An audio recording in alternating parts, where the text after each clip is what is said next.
सामान्य स्व-वित्त पोषित आवास योजना अर्थात general self financing housing scheme sector 63 Chandigarh के लोकार्पण हेतु हमारे प्रिय प्रधानमंत्री माननीय श्री नरेंद्र मोदी जी स्वयं पधारे हैं। हार्दिक अभिनंदन एवं आभार। यहाँ मौजूद सभी मेहमानों को हम बताना चाहेंगे कि हमारे माननीय प्रधानमंत्री महोदय द्वारा वन रैंक वन पेंशन योजना की घोषणा से पूरे देश में हर्षोल्लास की एक लहर सी फैली है, एक आनंदमयी माहौल बना है। चंडीगढ़ के सुरक्षा बलों के पूर्व सैनिक प्रधानमंत्री जी के अभिनंदन के लिए यहाँ पधारे हैं। मैं आग्रह करूंगी कि वे माननीय प्रधानमंत्री जी का अभिनंदन कर उनका सम्मान करें।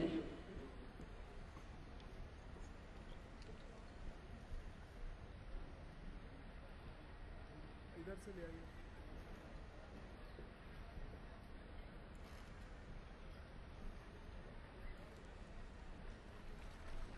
कितने चाहिए ना? 300 नंबर है।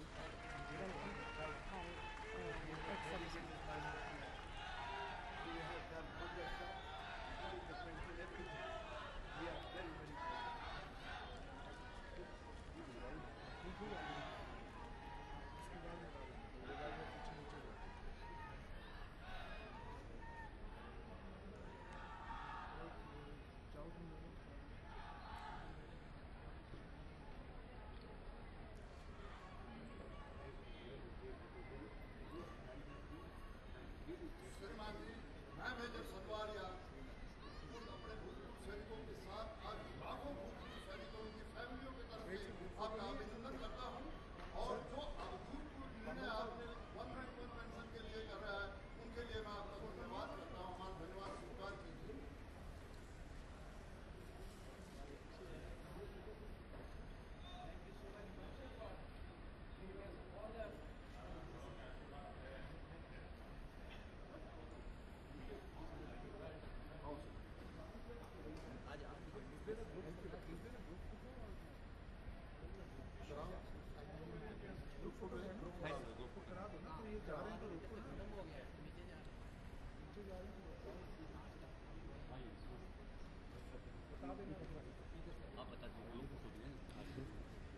आप सभी से विनम्र निवेदन कि एक ग्रुप फोटो के लिए आप मंच पे रुकें। सम्मान के ये क्षण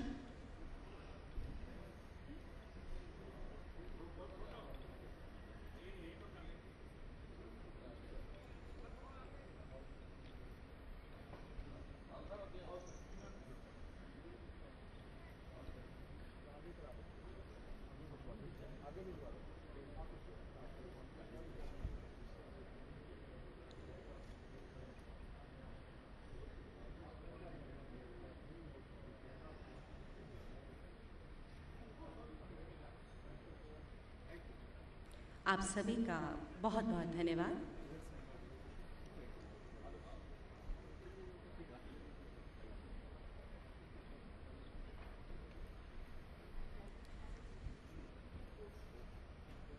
माननीय मुख्यमंत्री हरियाणा श्री मनोहर लाल खट्टर जी से मेरा विनम्र निवेदन है कि वे माननीय मुख्य अतिथि जी एवं सभी विशिष्ट अतिथियों का स्वागत करें।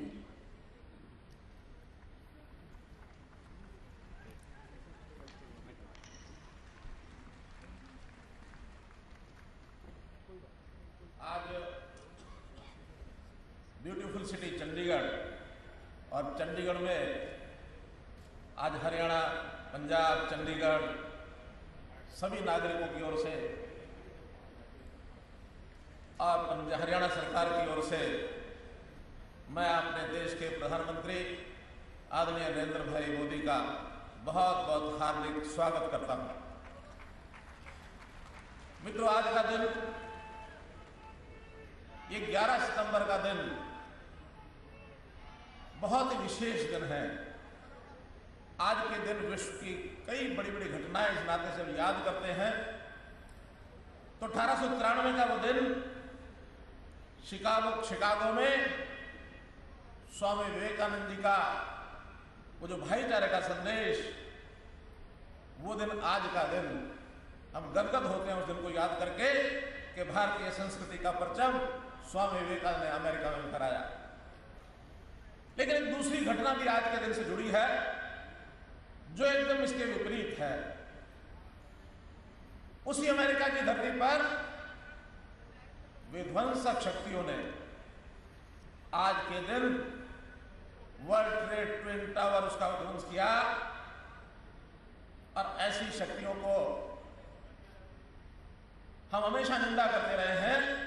ऐसी दोनों घटनाओं को जब याद करते हैं और उस एक घटना के कारण से मैं अपने प्रिय प्रधानमंत्री, लोकप्रिय प्रधानमंत्री श्री नरेंद्र भाई को उनके साथ इस रूप में जोड़ता हूं कि जिन स्वामी विवेकानंद ने दुनिया में भाईचारे का संदेश दिया, वो स्वामी विवेकानंद भी बचपन में नरेंद्र थे। वो नरेंद्र, हमारे देश के प्रधानमंत्री नरेंद्र मोदी आज उन्हीं के अनुकरण करते हुए दुनिया को एक शांति का संदेश, भाईचारा का संदेश, विकास का संदेश, आपसी सहयोग का संदेश इतने कम समय में दुनिया के सब देशों में जो घूम करके दिया है, उसके लिए भी मैं आपका बहुत बहुत अपने इस जनता की ओर से आभार प्रकट करता हूं। हम लोग आज पंजाब और हरियाणा के लोग चंडीगढ़ में हैं। मुझे बहुत हर्ष की बात ये ध्यान में आती है कि पंजाब और हरियाणा और चंडीगढ़, इनका आपसी सहयोग, बहुत मामले हमारी साझी विरासत है। हमारी राजधानी एक है, हमारा हाई कोर्ट एक है, हमारी असेंबली एक है, हमारी जनता की बोली, भाषा, संस्कृति सब एक है। और आज इंटरनेशनल एयरपोर्ट, ये भी एक होकर के हमने उसका आपके सामने एक विषय रखा, उसका उद्घाटन हुआ। उसके कारण से भी आज तीनों चारों प्रदेश, उसमें हिमाचल, हरियाणा, चंडीगढ़ तो है ही, साथ में हिमाचल प्रदेश भी, इसके भी लोगों को बहुत बड़ा लाभ होगा। इसका आपने उद्घाटन किया, आपका बहुत बहुत आभार प्रकट करता हूं। हमारी ये tri city Chandigarh Mohali kilometre की बेल्ट, जो हमारे यहाँ पर्यटन की दृष्टि से बहुत ही एक महत्वपूर्ण भाग है, इस क्षेत्र में हम नेचुरल चिकित्सा, प्राकृतिक चिकित्सा के नाते से बहुत अनुकूल क्षेत्र मानते हैं। इसको भी हम विकसित करेंगे ताकि प्रदेश के और देश के आर्थिक विकास में इन बातों का हम लाभ उठा सके। एक बहुत महत्वपूर्ण इस एरिया में ही भारतीय संस्कृति की एक मूल धारा सरस्वती नदी की धारा, सरस्वती का उद्गम स्थान यहाँ से मात्र 50 किलोमीटर है और उस उद्गम स्थान के कारण से वहां पर जो खुदाई हुई सरस्वती के मार्ग पर, वहां से पानी की धारा बहने लगी है। ये एक नया, एक अजूबे से कम नहीं है। जो हजारों वर्ष पहले सरस्वती लोप हो गई थी, उसके पानी की अविरत धारा बहाने के लिए हमने संकल्प किया है। हरियाणा का विकास, चंडीगढ़ एयरपोर्ट, इसका 100 किलोमीटर का एरिया, इंटरनेशनल एयरपोर्ट दिल्ली, उसका 150 किलोमीटर का एरिया, और हमने हिसार में भी एक इंटरनेशनल एयरपोर्ट की योजना बनाई है।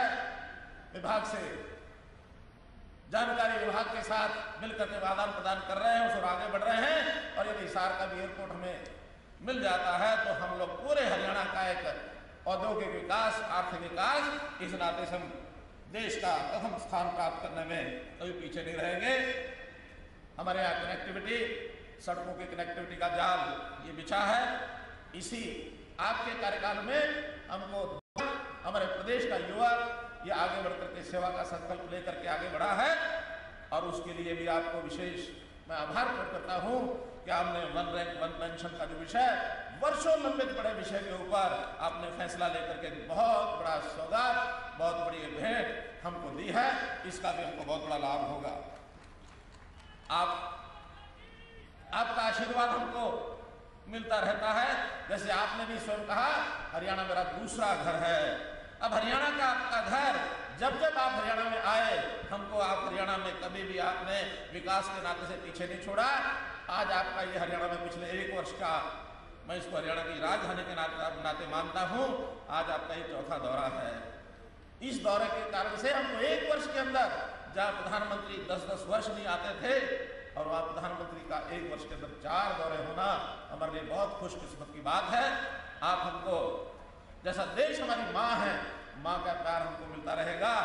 एक बात और इस अवसर पर कहना चाहूँगा कि पंजाब हमारा बड़ा भाई है। हम पंजाब और हरियाणा के लोग मिल करके, हमारी आपसी बहुत साझी विरासत तो है ही, कुछ साझी कठिनाइयाँ भी हैं, उन साझी कठिनाइयों के लिए मिलजुल करके हम काम करेंगे। और इन कठिनाइयों को काम करने के लिए बादल साहब से भी निवेदन करता हूँ कि आप बड़े भाई का एक प्यार, एक प्रेम, एक आशीर्वाद बनाए रखेंगे तो निश्चित रूप से उत्तर भारत में हरियाणा और पंजाब और हिमाचल प्रदेश, चंडीगढ़, ये सब मिल करके उत्तर भारत को इस प्रकार से आगे बढ़ाएंगे कि जिससे देश की प्रगति में हम भी अपना योगदान कर सकें। मैं पुनः देश के प्रधानमंत्री श्री नरेंद्र भाई मोदी जी का और यहाँ आए हुए सभी महानुभावों का बहुत बहुत आभार प्रकट करता हूँ, बहुत बहुत धन्यवाद करता हूँ। जय हिंद। बहुत बहुत धन्यवाद सर। मैं सादर आग्रह करती हूँ माननीय मुख्यमंत्री पंजाब श्री प्रकाश सिंह बादल जी से कि वे इस शुभ अवसर पर अपने विचार हमसे साझा करें। परम सत्कारयोग देश के बहुत ही काबल, देश की नब्ज नूं समझण वाले साडे प्रधानमंत्री श्री नरेंद्र मोदी जी, साडे गवर्नर साहब श्री कप्तान सिंह सोलंकी जी, एविएशन मिनिस्टर साहब, MP साहबान, कैबिनेट के मंत्री साहबान, मेरे बहुत ही प्यारे गवांढी सूबे के चीफ मिनिस्टर मनोहर लाल खट्टर जी, ते मेरे सामने विराजमान पंजाब, हरियाणा ते चंडीगढ़ तो आए सत्कारयोग वीरों, भैनों, नौजवानों, वाहिगुरू जी का खालसा, वाहिगुरू जी की फतेह। अज का दिन बड़ा इतिहासक दिन है, बड़ा अहम दिन है कि मेरा ख्याल है कि पहली दफा जदों का हरियाणा पंजाब बने लीडर तो एक मंच से शायद इकट्ठे हुए हों, लेकिन ये मोदी साहब की मेहर है, करिश्मा है कि सामने पंडाल में एक खिते के सारे जिम्मेवार इकट्ठे इत्थे हुए। मैं सब तो पहला समुचे इस जोन के वलों ते खास करके पंजाब वालों श्री मोदी जी का दिल दियां गहराइयां तो धन्यवाद करना, जी आया आखना। यह इलाका श्री मोदी जी वास्ते कोई नवा इलाका नहीं, साड़ी बड़ी खुशकिस्मती है कि मोदी जी पंजाब की BJP के बहुत पहला समा प्रभारी भी रहे और पंजाब की एक गल आर्थिक होवे, सियासी होवे, समाजिक होवे, सबनूं समझदे। और ये भी बड़ी वड्डी गल है कि जो एमरजेंसी लगी सी उदों मोदी जी भी इत्थे रहे सन, पंचकूला बहुत रहे सन। इस नाते सानू कोई ये चीज दसन की लोड़ नहीं कि इस इलाके को की तकलीफ है या की लोड़ है। असल पुछो तो सारे देश को की जरूरत है, की करनी लोड़ है। आप वो गल्लां नहीं सोच सकते जिहड़ियां कि इन्हां दे मन च उन्होंने कीतियां। देखो सब तो वड्डा निर्णय जो देश वास्ते इन्होंने लिया वो है कोऑपरेटिव फेडरलिज्म। कांग्रेस का लंबा समय राज रहा देश के ते सूबे की जो अख्तियार सन वो सारे खो के सेंटर ने अपने को ले लिया। मोदी साहब मुख्यमंत्री रहे बहुत चिर, ये समझते हैं कि देश का ही तगड़ा हो सकता है जे सूबे तगड़े हो। इन्होंने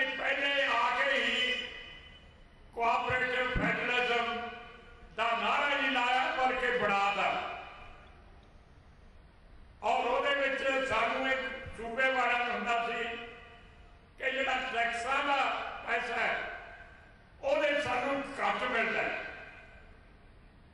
अगे 32% मिलता ਸੀ जिन्ने टैक्स ਹੁੰਦੇ ਸਨ, लेकिन मैं नहीं हाँ सारे हिंदुस्तान के सूबे का वालों कि मोदी साहब ने 32% तो बढ़ा के 42% कर दिया। कोई ताड़ी ना मार दिया करो, एडा बड़ा काम किया है। दूसरा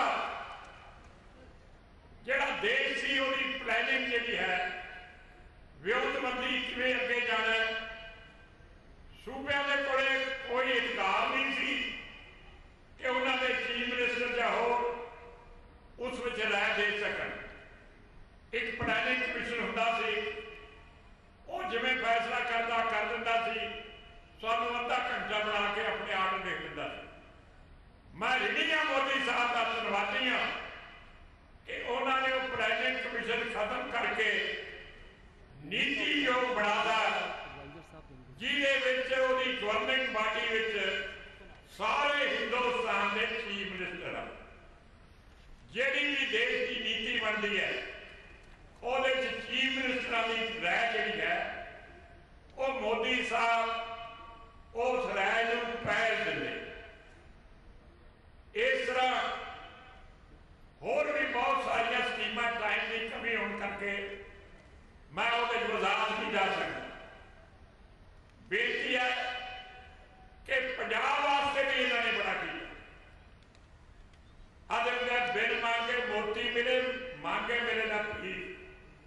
पहला बजट सैशन होया, जिहड़ा बजट पेश किया, सब तो वड्डी गल मोदी साहब ने की कि श्री अमृतसर साहब नूं इन्नियां सरकारां आईयां, किसी ने हैरीटेज सिटी का दर्जा नहीं दिता। ये मोदी साहब की मेहरबानी नाल दिता गया। और जलियांवाला बाग जिहड़ा आज़ादी की लड़ाई का वड्डा कारण बनया, उन्होंने भी इन्होंने हैरीटेज पार्क का दर्जा दिता। और पंजाब नूं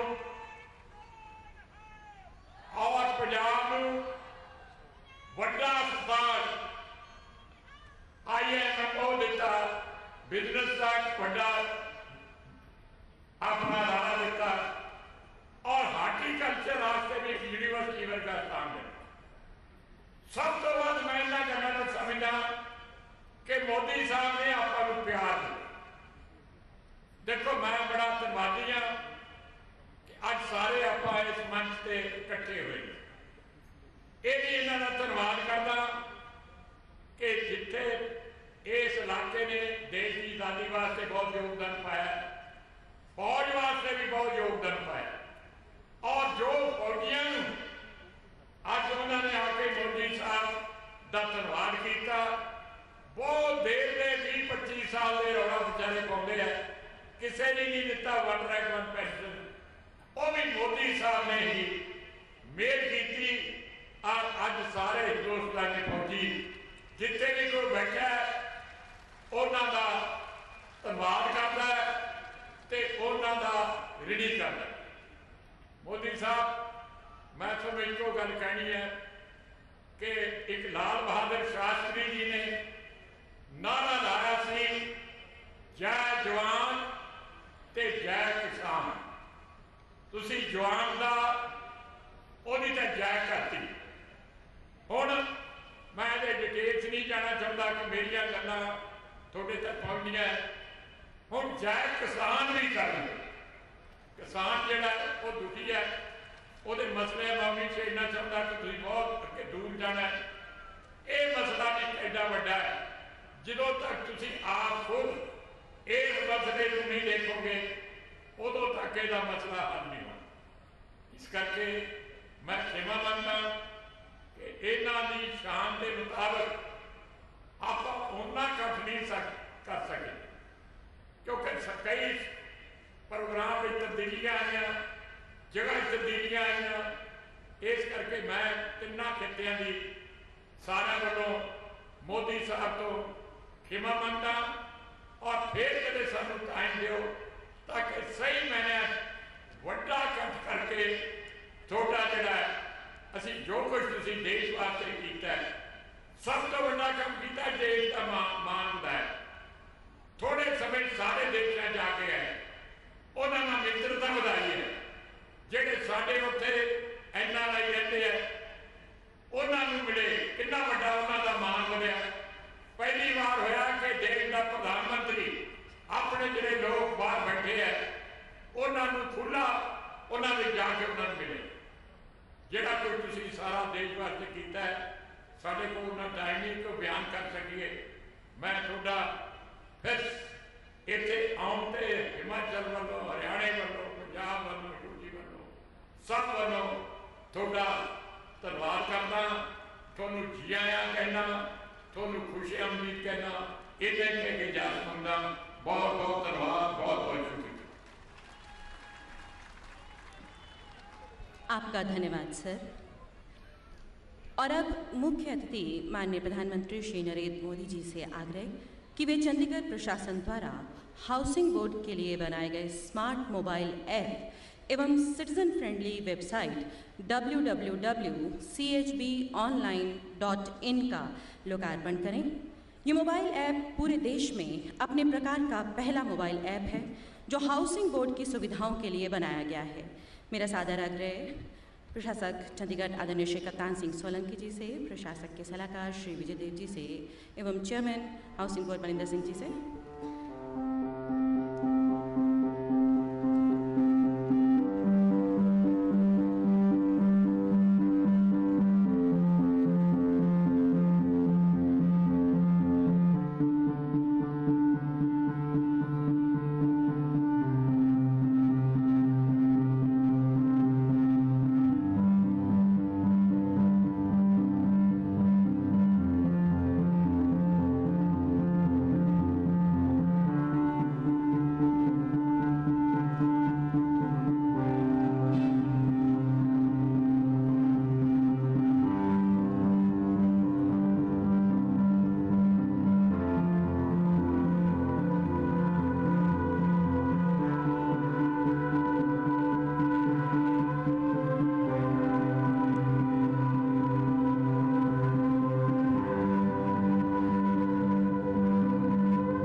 एक बार पुनः आग्रह हमारे मुख्य अतिथि जी से कि चंडीगढ़ हाउसिंग बोर्ड द्वारा बनाई गई सेक्टर 63 की सामान्य स्व-वित्त पोषित आवास योजना अर्थात जनरल सेल्फ फाइनेंसिंग स्कीम का भी बटन दबाकर आप उसका लोकार्पण भी अपने शुभ हाथों से करें।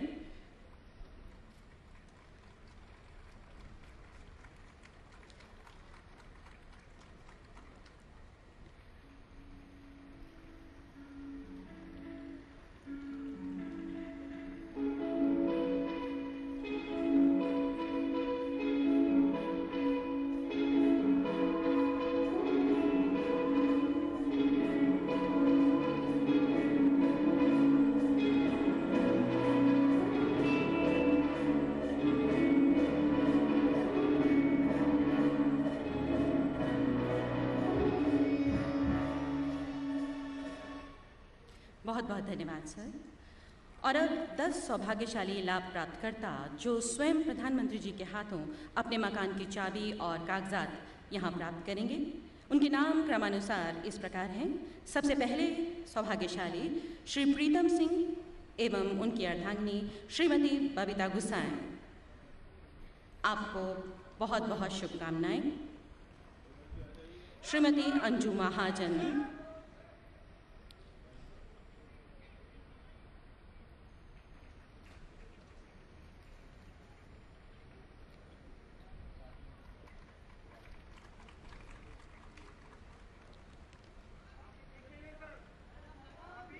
हार्दिक बधाई। श्रीमती अंजू महाजन,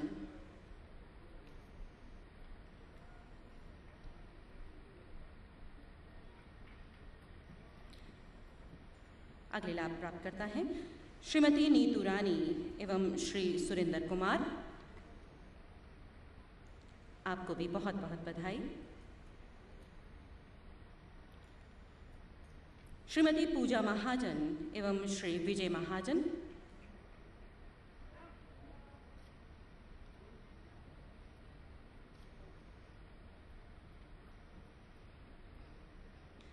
बहुत बहुत शुभकामनाएं। श्री रविंद्र कुमार गोयल एवं श्रीमती नीना गोयल,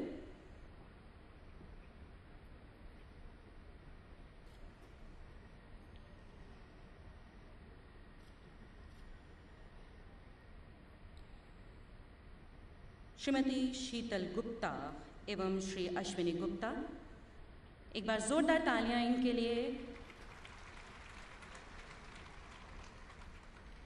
बहुत बहुत शुभकामनाएं। श्रीमती शीतल गुप्ता एवं श्री अश्विनी गुप्ता,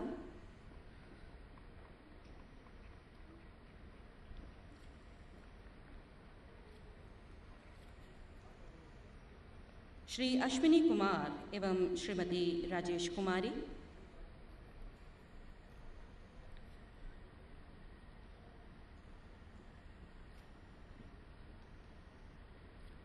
श्रीमती रेणु बाला एवं श्री अनिल कुमार, आपको भी बहुत बहुत बधाई।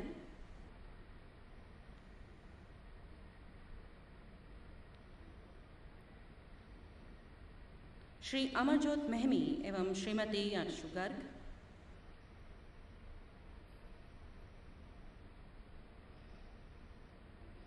बहुत बहुत शुभकामनाएं।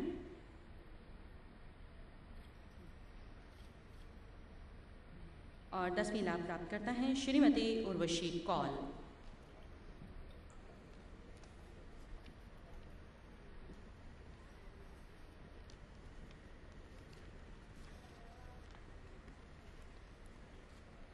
सर, आपका बहुत बहुत आभार। और अब वो क्षण है जिसका सिटी ब्यूटीफुल के वासी बेसब्री से इंतजार कर रहे हैं।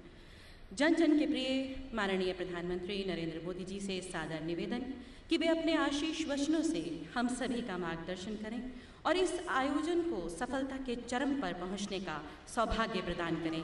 आपकी जोरदार तालियों के बीच में मैं सादर निमंत्रण देती हूँ।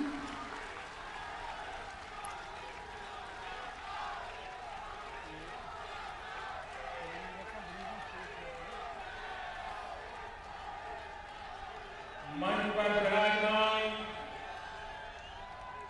हरियाणा एवं पंजाब के राज्यपाल प्रोफेसर कप्तान सिंह सोलंकी जी, पंजाब के आदरणीय मुख्यमंत्री श्रीमान प्रकाश सिंह जी बादल, हरियाणा के मुख्यमंत्री श्रीमान मनोहर लाल जी, केंद्र में मंत्री परिषद के मेरे साथी श्री अशोक जी,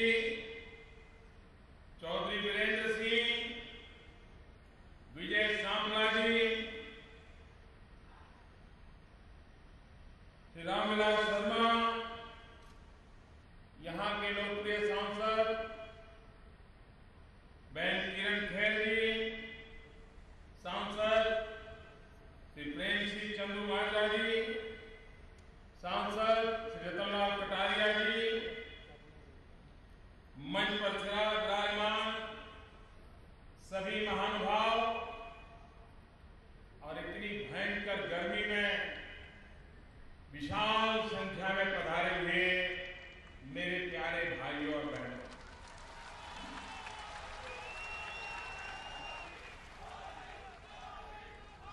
एक समय था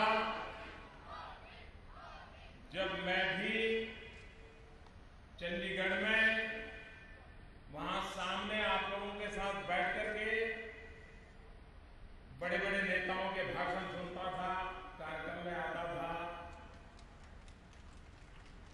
और आप सबसे सहजता से मिलजुल पाता था। लेकिन पद के साथ कुछ कठिनाइयां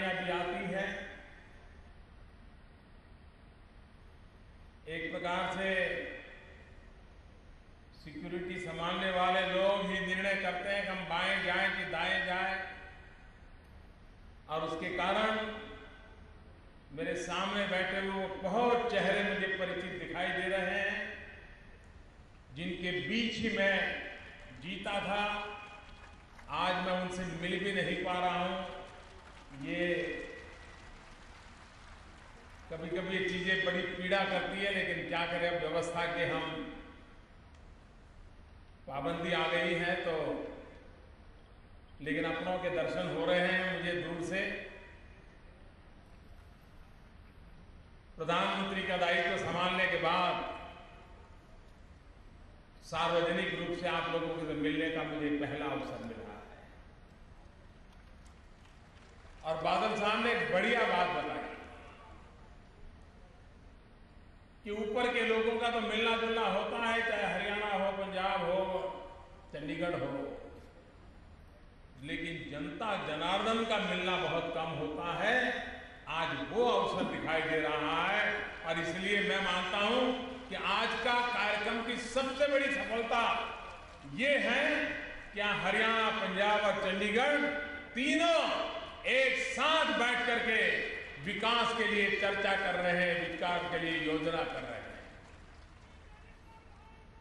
आज सुबह मैं यहां पहुंचा और सबसे पहले एयरपोर्ट के नए टर्मिनल के लोकार्पण का मुझे सौभाग्य मिला। मैं चंडीगढ़ बहुत रहा हूं, बहुत आया हूं, लेकिन मैं कभी सोच नहीं सकता था कि चंडीगढ़ में इतना शानदार एयरपोर्ट भी बन सकता है।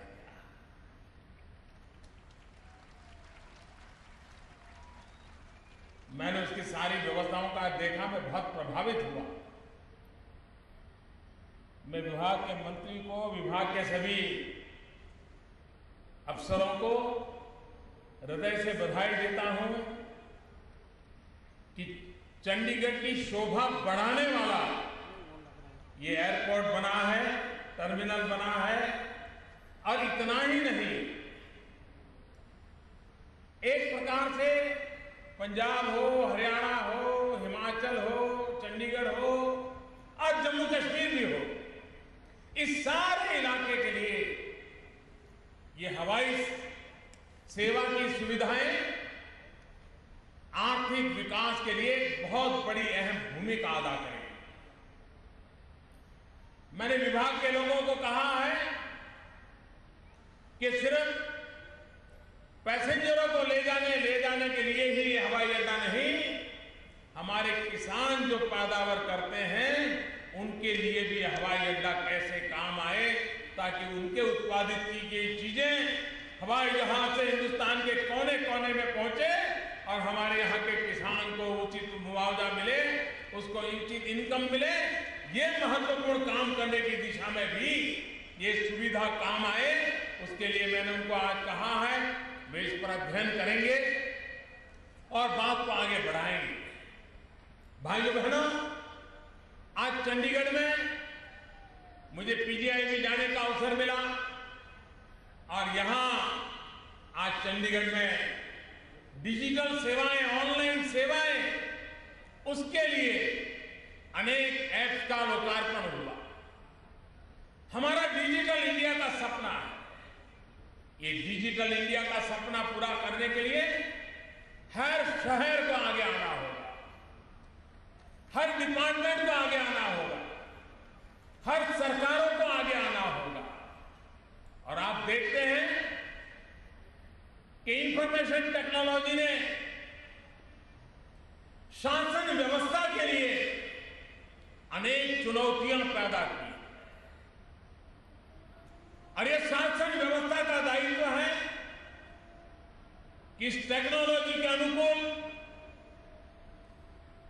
शासन व्यवस्था में सुधार कैसे आए, सामान्य मानवी तक टेक्नोलॉजी के माध्यम से उसके हक की चीजें कैसे मुहैया किए जाए, उसकी शिकायतें टेक्नोलॉजी के माध्यम से सीधी ऊंची जगह पर कैसे पहुंचे, समय सीमा में उसका समाधान कैसे हो, ये जिम्मेवारियां शासन व्यवस्था की होती है।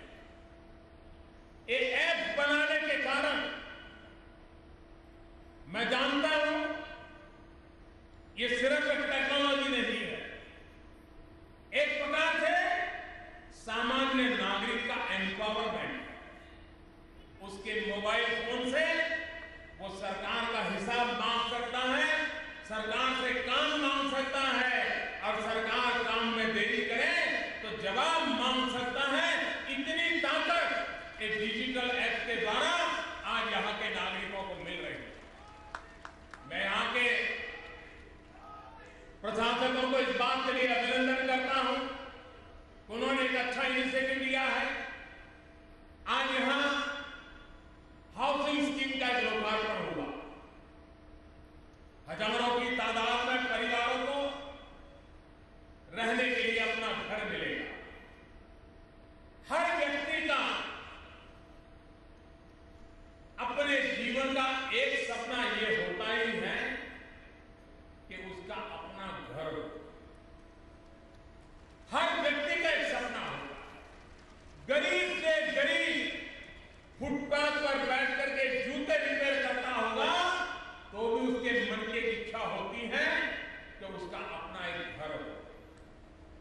आजादी के इतने साल पूरे हो गए, क्या हमारे देश को, गरीब को रहने के लिए घर मिलना चाहिए कि नहीं?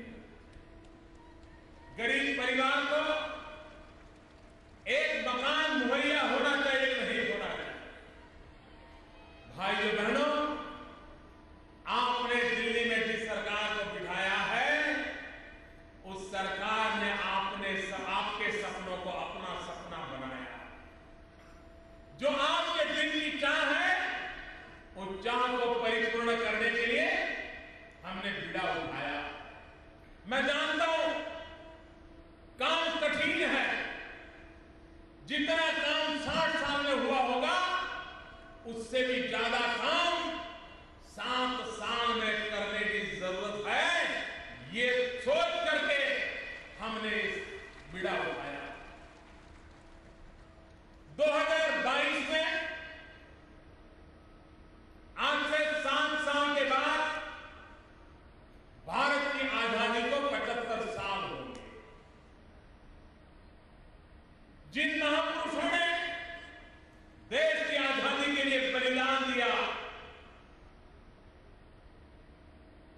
भगत सिंह, सुखदेव, राजगुरु, अरे आप अंडमान निकोबार में जाइए, वहां पर अंडमान में काले पानी की सजा भुगतने वालों की सूची देखोगे तो आपको ढेर सारे मेरे पंजाब के जवान मां भारती की आजादी के लिए जीवन खपा दिया, उसकी सूची मिलेगी आपको।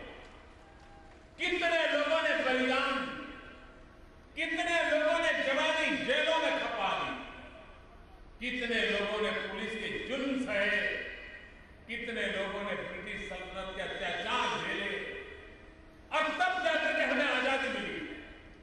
क्या आजादी के 75 साल जब हो, तमिल आजादी के दीवानों को, उन वीर शहीदों को, उन आजादी के आंदोलनकारियों को हम कैसा हिंदुस्तान देना चाहते हैं? क्या आज से ही हर हिंदुस्तानी के मन में एक सपना संजोने का संकल्प नहीं होना चाहिए कि मैं अपने जीवन में, आजादी के 75 साल हो रहे हैं, ये 5 चीजें, 6 चीजें, 7 चीजें, 2 चीजें मैं अपने जीवन में पालन करूंगा, जिससे समाज का भला होगा, देश का भला होगा, गांव गरीब का भला होगा।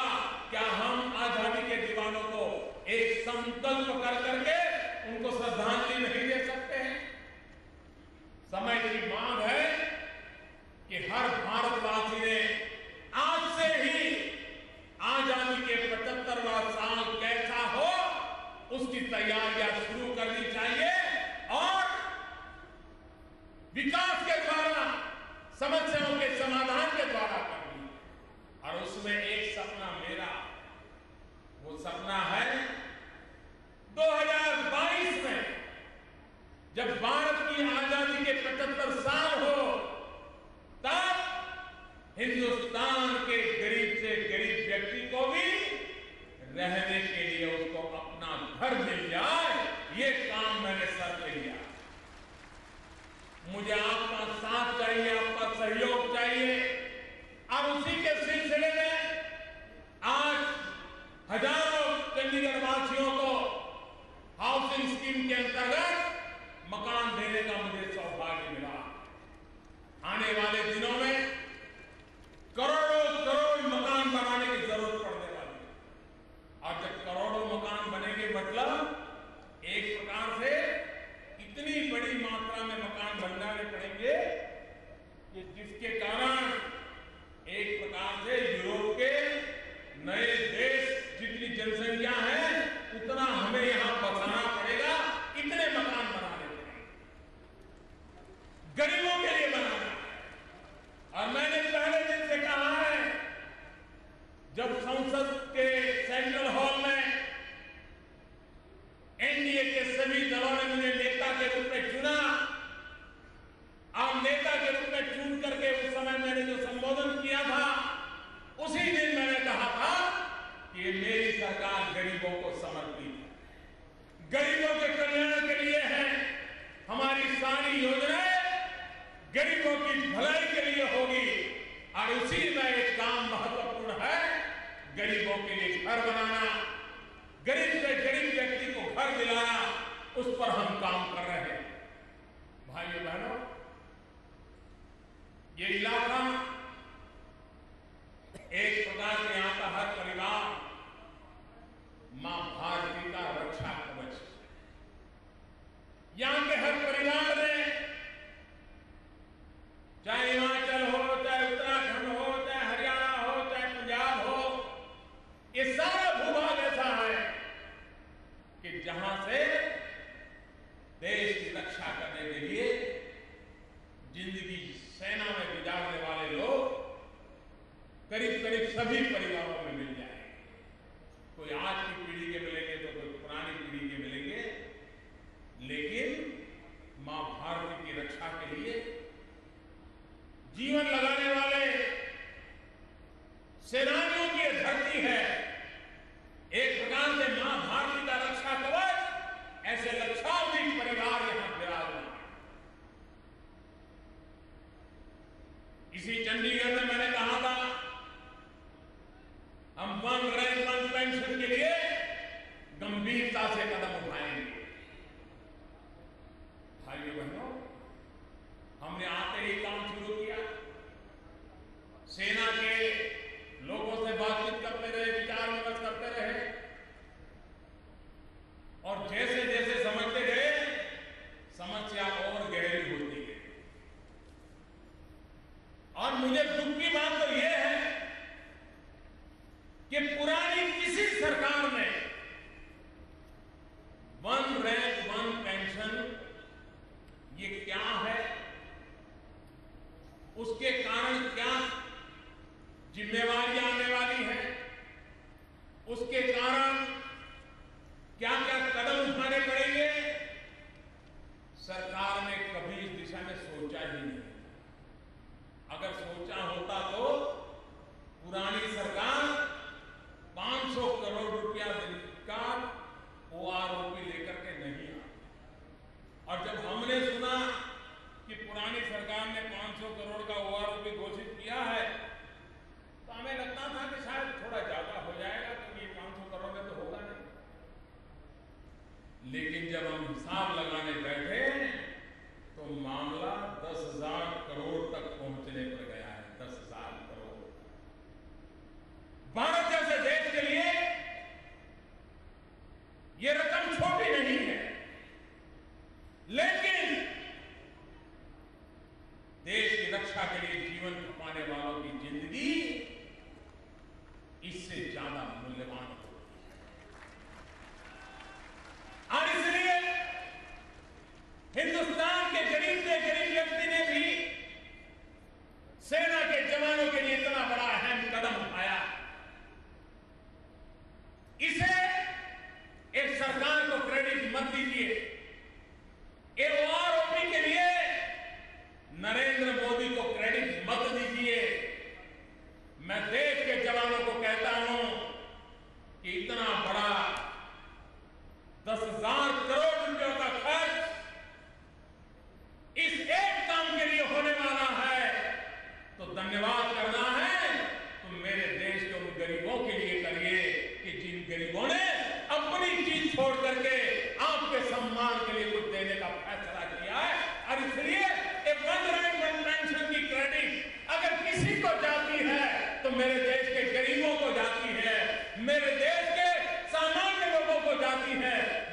हफ्ता छोड़ करके आज वन सेना के लोगों के लिए दे रहे हैं। इससे बड़ा गौरव तो हो नहीं सकता। और इसलिए हमने जो वादा निभाया है वो आने वाले दिनों में, लेकिन अभी भी मैं देख रहा हूं कुछ लोगों को आंदोलन करने की बीमारी जाती नहीं है। अभी भी उनके अंदर सुकून आ सकती है। उनको लगता था कि मामला इतना गंभीर है कि 5-7 साल तक उनकी गाड़ी चल जाएगी। उनके सोचा नहीं था कि मोदी ऐसे कर भी दे देगा। अब उनको लगता है कि कर दिया तो अब हमारी गाड़ी कैसे चलाएं। मैं भाइयों बहनों आज विश्वास दिलाना चाहता हूं, देश हित में कोई भी निर्णय करना होगा, जो सरकार की व्यवस्था होगी, हमारी पूरी कोशिश रहेगी कि उसको प्राथमिकता मिले। ये हमारी कोशिश रहेगी, क्योंकि हम ये देश को आगे बढ़ाने के लिए सरकार चला रहे हैं, विकास की नई ऊंचाइयों पर जाने के लिए सरकार चला रहे हैं। आपने हमें इतना भारी बहुमत दिया। 30 साल के बाद दिल्ली में पूर्ण बहुमत वाली सरकार बनी। लेकिन मेरे भाइयों बहनों, पिछले दिनों लोकसभा का जो हाल आपने देखा है, देश के राजनीतिक दलों को उनके इस आचरण के लिए देश की जनता कभी माफ नहीं करेगी।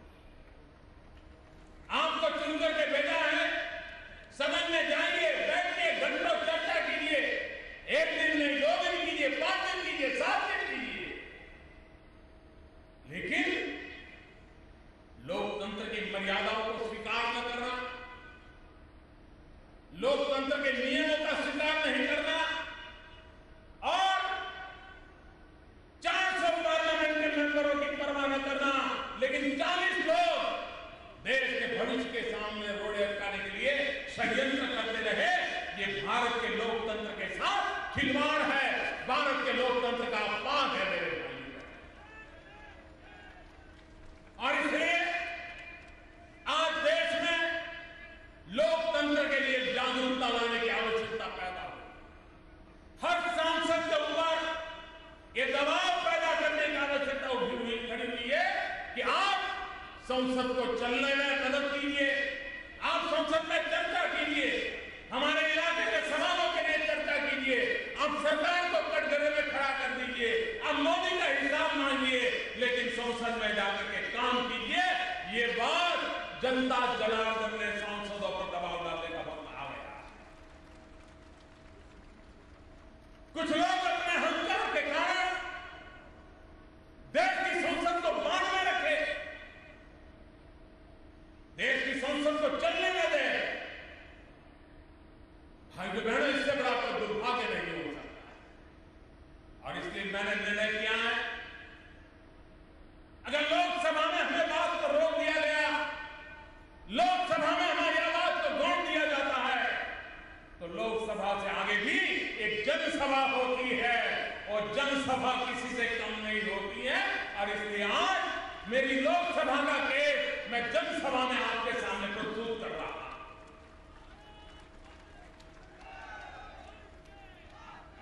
भाइयों बहनों, विकास की नई ऊंचाइयों को पार करने के लिए सरकार ने अनेक अहम कदम उठाए, चाहे भ्रष्टाचार के खिलाफ लड़ाई हो, चाहे विदेशों में से काला धन वापस लाना हो, चाहे महंगाई को कंट्रोल करने का प्रयास हो, चाहे गरीब से गरीब व्यक्ति को विकास की यात्रा में आगे आने का अवसर मिलता हो, चाहे जनधन अकाउंट की योजना हो, चाहे इंश्योरेंस स्कीम लाए हो, चाहे अटल पेंशन योजना लाए हो, गरीबों की भलाई के लिए लाए।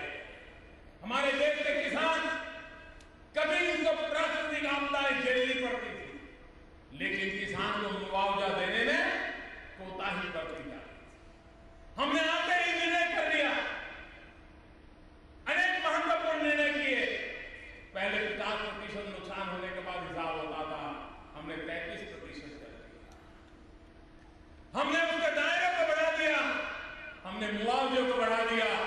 जब ओले गिरे तो हमारे किसानों को सर्वाधिक पहले पैसे देने का काम दिल्ली में बैठी हुई सरकार ने की।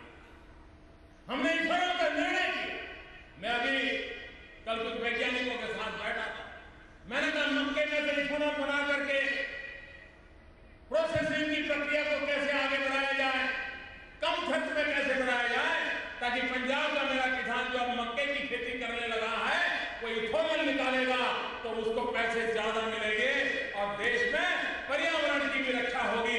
इस पर काम करने के लिए मैंने वैज्ञानिकों को कहा है कि आप ऐसी सरल टेक्नोलॉजी डेवलप कीजिए ताकि छोटे से किसान को भी ज्यादा फायदा। हम एक के बाद एक उन निर्णयों को करते चले जा रहे हैं, क्योंकि जब तक हिंदुस्तान का गांव सक्षम नहीं होगा, सामर्थ्यवान नहीं होगा, यह देश सामर्थ्यवान नहीं हो सकता।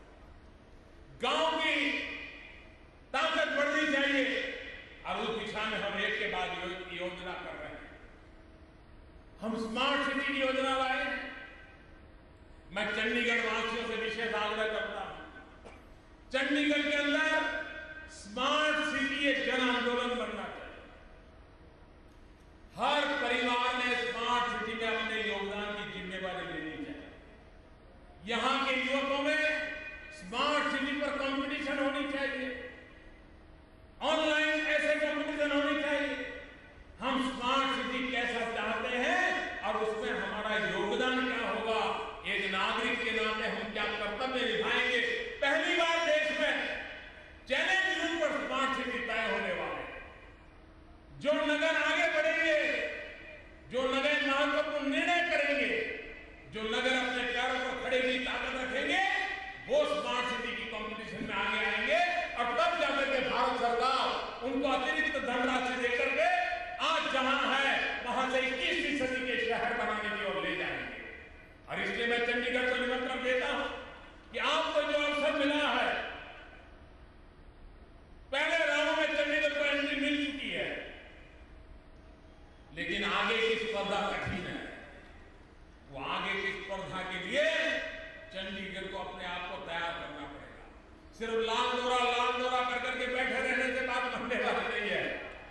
और इसलिए मैं चंडीगढ़ से लोगों से आग्रह करूंगा और यहां के प्रशासन में बैठे हुए लोगों से भी आग्रह करूंगा कि स्मार्ट सिटी के लिए जनता को प्रशिक्षित करें, एक जन आंदोलन बनाए और जनता स्वयं स्मार्ट सिटी बनाने के लिए आगे आए तो सरकार की मदद उसे स्मार्ट सिटी बनाने में देर नहीं होने देगी।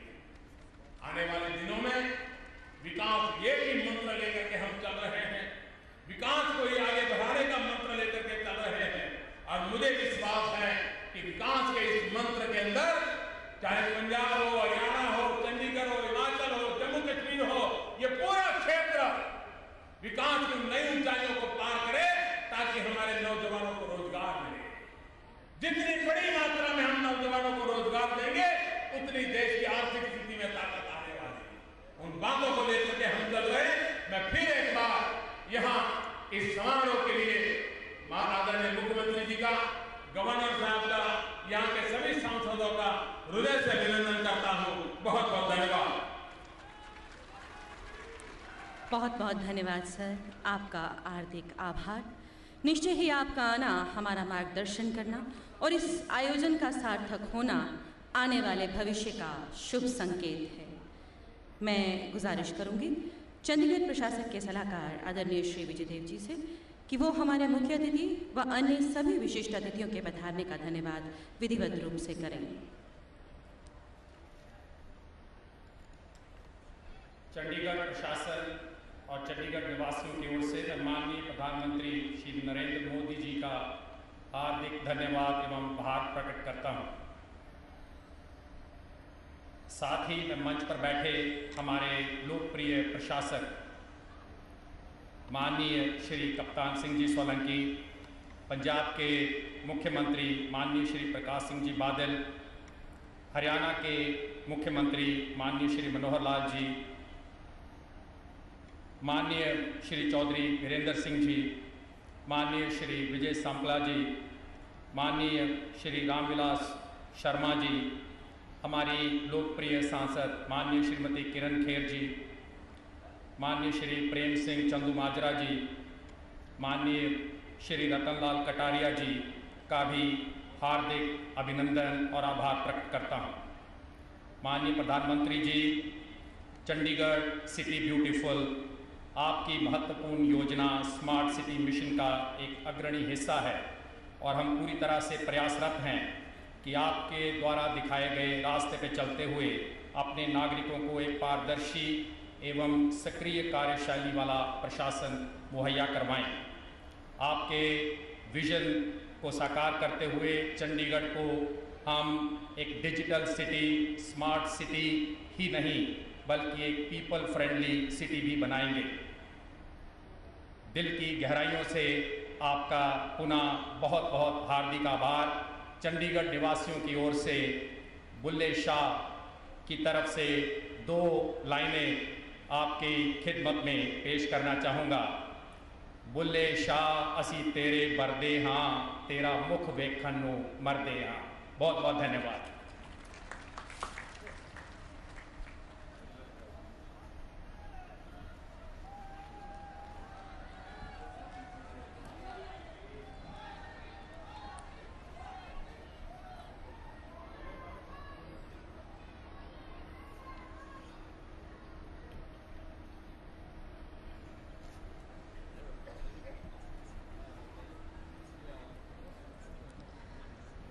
आप सभी से आग्रह है कि कृपया अपने स्थान पर बने रहें, क्योंकि मुख्य अतिथि के प्रस्थान के बाद आप यहाँ से बाहर जा सकेंगे। धन्यवाद।